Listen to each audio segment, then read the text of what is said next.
Hello, my name is Stephen Hulbert, and it's my pleasure to talk to you for a few minutes on this HP's Electric Vehicle Day, or the event as we're calling it. I'd like to start by extending a warm welcome to the companies we have on site with us today. We have 5 car manufacturers: Nissan, Tesla, BMW, Mitsubishi and Toyota, and ChargeMaster, who are a charging company. They provide charging solutions predominantly in the home market and at places like you'll see Waitrose nearby here. So very warm welcome to all of those people. It's great to have their support on this World Environment Day. So without further ado, let me just crack on. Just want to talk for about 10 minutes and then we'll open to questions. So first of all, what are the 3 main types of car that contain an electric motor? Because there's some confusion about what is an electric vehicle. Well, broadly speaking, there are 3 types. There's the hybrid, and in this particular type, the most common example of this actually is the Toyota Prius. This, in fact, is a Honda Insight in the picture here. I think it was the first, just pipped the Prius to the post, I believe, as being the first hybrid in the UK. The distinction here is that they have a petrol engine. A hybrid has a petrol engine, and most of the drive comes from that petrol engine.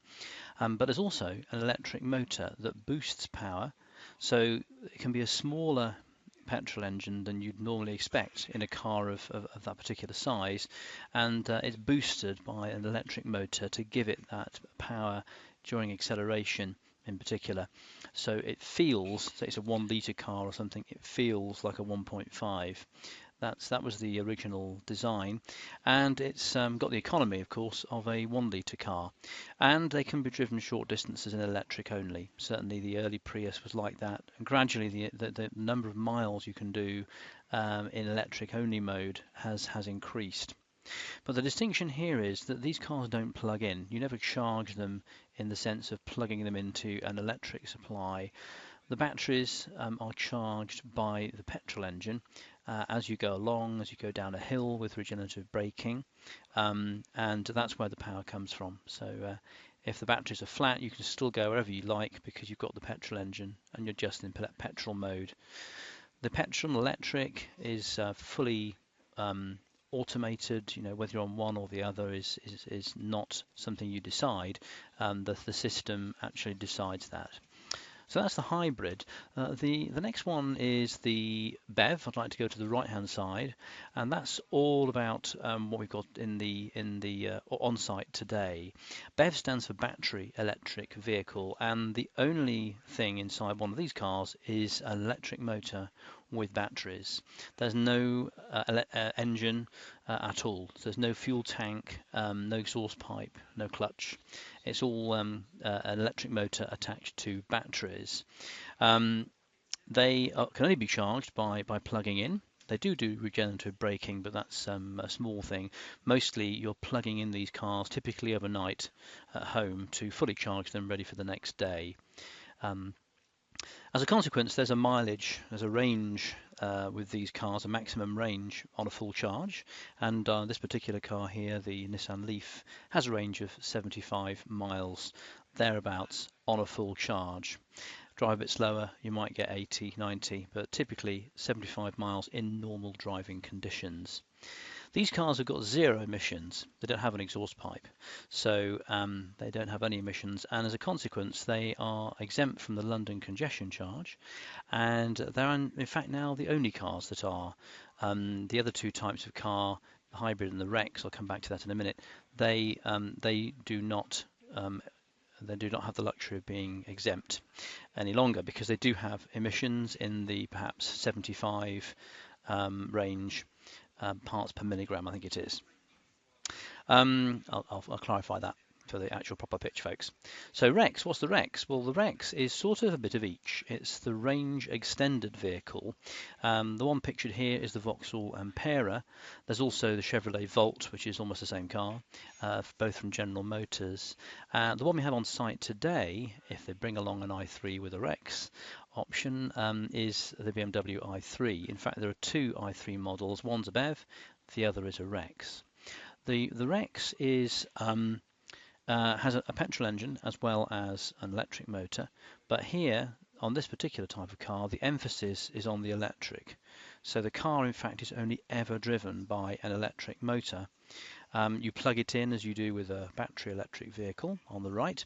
The only difference is when you start getting low on charge as you're travelling along, you can kick in a small petrol engine to keep the battery at the current state of charge. So say you've got down to 20% left on your battery, then the petrol engine kicks in to keep that at 20%, and it'll keep it there for however long the fuel lasts. And typically they've got quite a small fuel tank and a small engine, so the i3, for example, will keep that car going for about another 75 or 80 miles. So it extends the car's range, so it's not just 75 miles, but 150 miles. And of course, if you keep filling the tank up, the fuel tank, you can keep going for as long as you like in an ordinary car. So obviously that has quite a lot of advantages in that most of the time you might just work on batteries, but for those occasional longer trips, you can still use the same car with this engine backup. So it's quite a good solution. The downside is that these cars, you're lugging around a petrol engine and a fuel tank full of fuel for, and you may use it once in a blue moon. So there's that downside, and you're not driving a proper sort of zero emission vehicle. You're driving something that has very, very low emissions, but it's not zero emissions. So today's focus is really around the battery electric vehicles.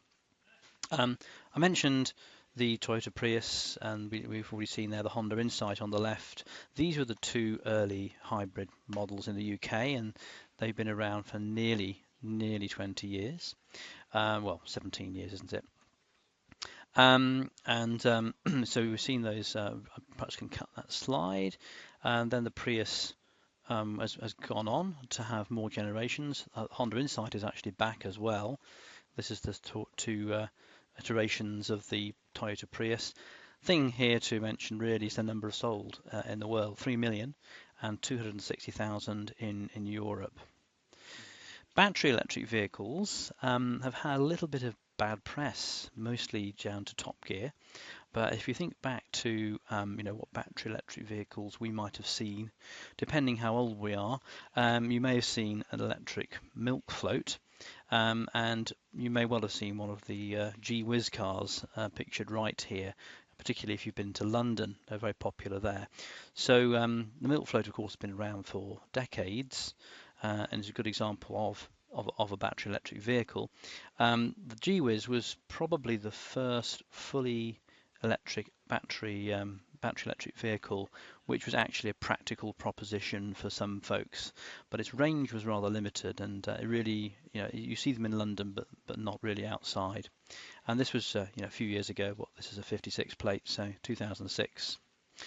So today, I think the pictures speak for themselves really. The world has moved on considerably, and nowadays, you've got some serious motor cars which are in this battery electric vehicle mould.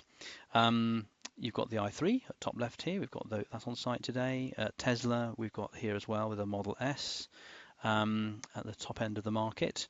Nissan Leaf on the top right there. We've got several of those here today. The Mitsubishi i-MiEV is a smaller car which is also here today. All of these cars are available for sale in the current market. And then bottom right we have a plug-in Prius. This is a kind of a new sort of part of the market really, where again you've got the petrol engine, but the emphasis is back on being able to charge this and therefore use electric more often. So it meets the criteria of today's event because it is a plug-in car that you charge from the electricity supply. It's effectively one of these range extender type cars.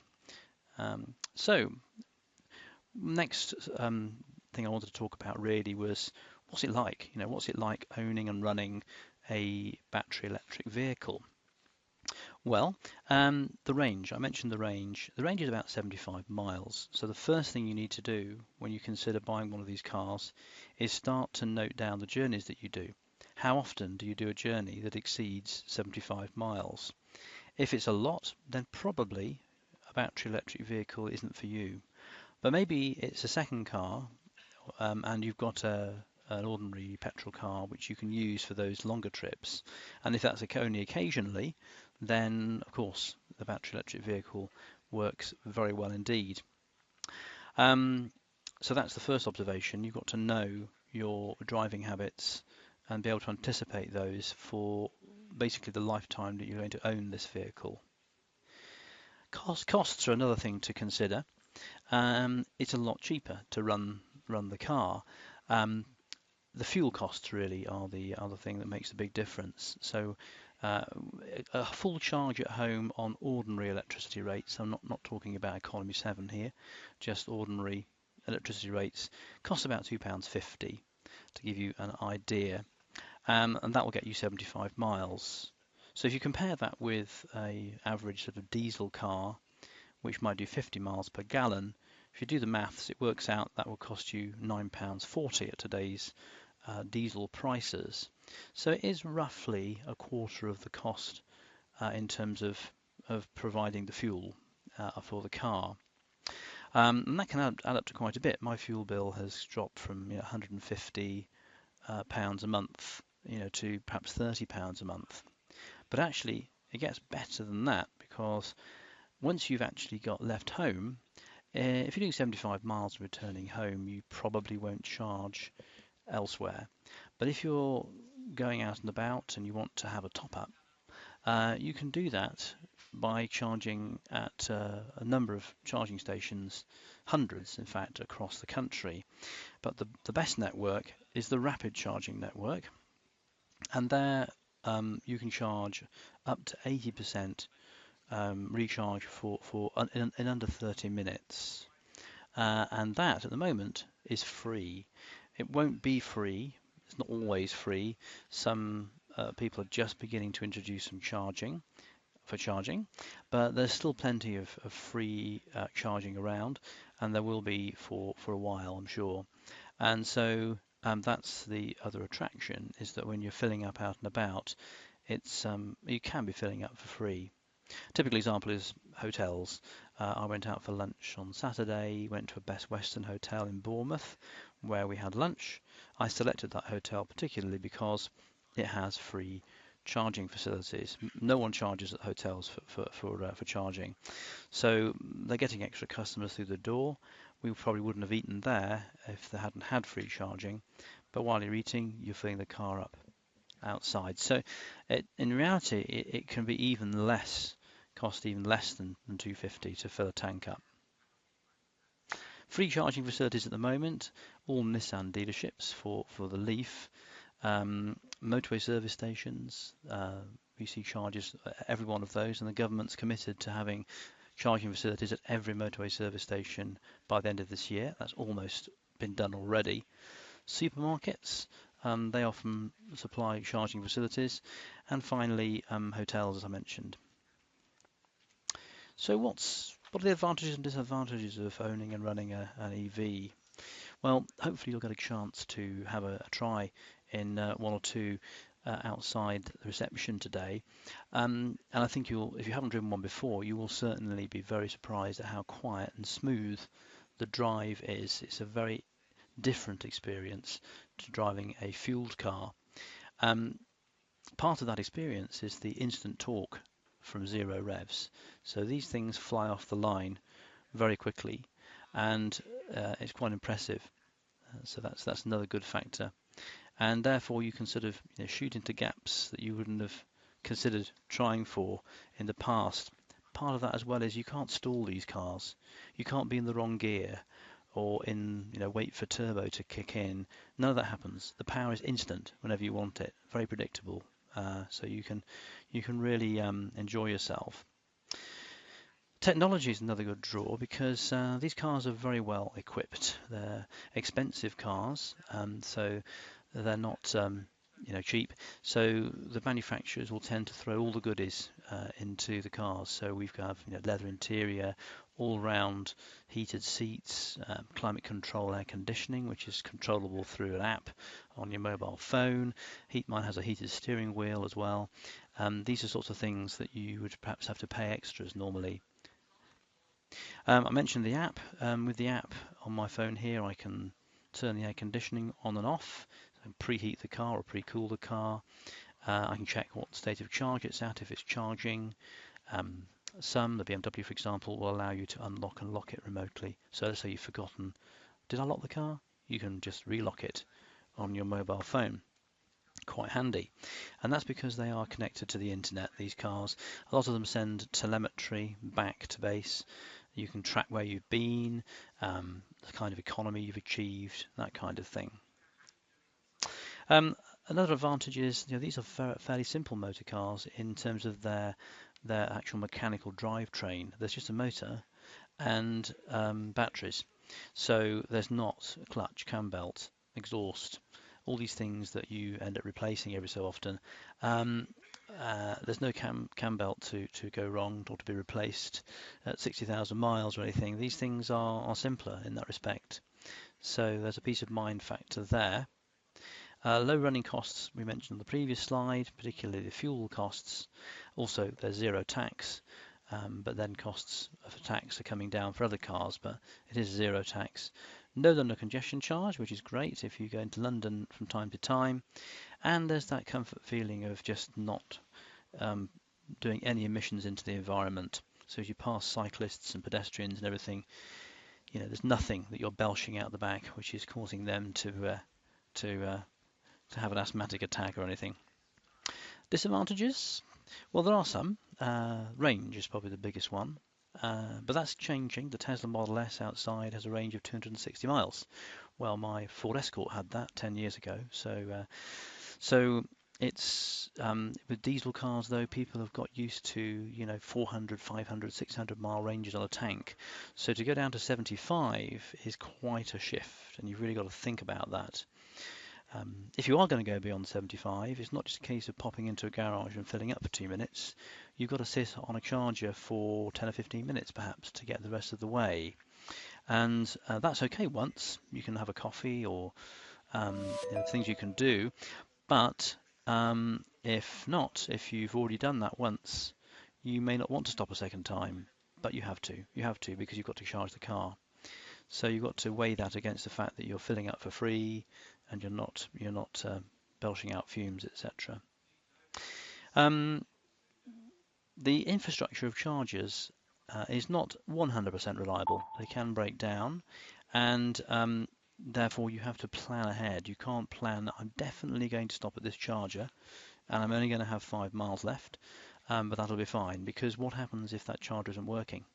So you have to leave enough reserve of charge to be able to get to another charger if your primary target isn't functioning. And that's all a measure of risk. It could be that your second charger isn't working either. Now the manufacturers have thought about this, and there's very good recovery services. In 7,500 miles, I've never reached a point where I've run out.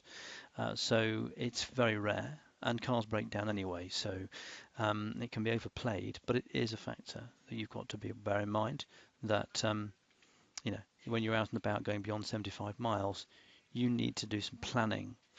Where am I going to charge, and what happens if I arrive at that place and there's just it's not working, or perhaps someone else is already charging. Also, the charging, you can't just turn up and charge. You have to be a member of various schemes. So you've got to join various schemes, and there are quite a number. Source London, Source East, Source West in this area. There's also PIM plugged in Midlands if you're going towards Birmingham, and they're not compatible with each other, so you can't use one card on another. There are some global schemes or some countrywide schemes like Ecotricity's Electric Highway, which I use mostly. But you have to bear that in mind, that you've got to kind of join a few schemes, and each of these costs about 10 quid. It's a one-off charge for the year, but it's a factor. You can't tow anything in an electric car. They haven't got the power really. It's just not really a good idea. There's not many choices of cars. We've got almost all of them here today, so you haven't got a great many choices. They are relatively expensive in comparison with cars of the same size with the same same market. But as I said, they're very well equipped. So if you add all the options onto an ordinary car, that gap reduces considerably. And the government provide incentives like a £5,000 incentive to come off the price of the car. The other disadvantages, well, it depends on what you think, but when you're charging, you'll typically find that someone will come up and ask you questions that will show interest in your car. Ask how far can you go, how fast does it go, how long does it take? These are the usual questions, and so you have to be prepared really to be a spokesperson for the electric vehicle community, and talk to people. And it's interesting. You meet all sorts of people. Very interesting. But if you're a quiet person that doesn't like talking to random people, then that might not be such a good idea. And I mentioned the planning. So charging. One of the typical questions is how long does it take to charge? And where can I charge? Well, this slide is a summary. So the absolute slowest is at home with a cable that you simply plug into the mains. This is a US plug, I think, on the end of that, not a UK one. But that's the slowest of all. And to charge a Nissan Leaf, my car, that takes 10 hours using that cable. But most people have a home charger fitted. That's the second picture there. ChargeMaster are here today. You can have one fitted for free. The government are providing money, rather like your loft installation. You know, it's a government scheme. You don't have to pay anything whatsoever to have a 16 amp charger installed, and that reduces this down to about 8 hours. Or you can pay £95 to have that upgraded to a 32 amp one, and that lets you charge a car in 4 hours. That's what I've got at home. Then out and about, this is at a motorway service station here, there are these rapid chargers. If you look for them, you'll find them. You may have seen them. That will charge the car to 80% from whatever state of charge you arrive at in under 30 minutes. It's a maximum of 30 minutes to charge to 80%. Sometimes you may only need 10 minutes or so.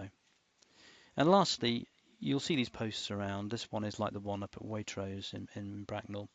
These are 32 amp public chargers, just like charging at home. So they're out and about as well. So that's how you charge the car. Another couple of pictures. This is Waitrose Abingdon in Oxfordshire, and this is an IKEA branch somewhere. IKEAs have all got chargers, and they're the rapid type of charger as well. More chargers locally. Nissan Fleet, so that's Fleet Services, top left, with me parked next to a Tesla earlier in the year.